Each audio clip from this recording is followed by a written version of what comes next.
Hello বন্ধুরা, আপনারা সবাই কেমন আছেন? ঈশ্বরের আশীর্বাদে অবশ্যই ভালো থাকবেন। এখন যে ভিডিওটা আপনাদের শেয়ার করছি, ভিডিওটা শেষ পর্যন্ত দেখবেন। যাদের খুব খারাপ অবস্থা চলছে, কোনো কাজ হচ্ছে না, সমস্ত কাজে বাধা, যখন যেই কাজ করছেন সব কাজই আটকে যাচ্ছে, কোনো সাকসেসফুল হতে পারছেন না, তাহলে এই ভিডিওটা দেখুন আপনাদের জন্য।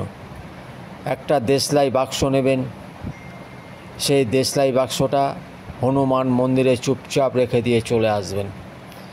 এই রকম 5টা মঙ্গলবার করবেন, প্রতি মঙ্গলবার করবেন, 5খানা মঙ্গলবার করবেন। দেশলাই বাক্স নিয়ে হনুমান মন্দিরে গিয়ে হনুমানের মন্দিরের ভেতরে দেশলাই বাক্সটা চুপচাপ রেখে দিয়ে হনুমানকে প্রণাম করে বেরিয়ে চলে আসবেন। পেছন দিকে তাকাবেন না, অবশ্যই সাকসেসফুল হবেন।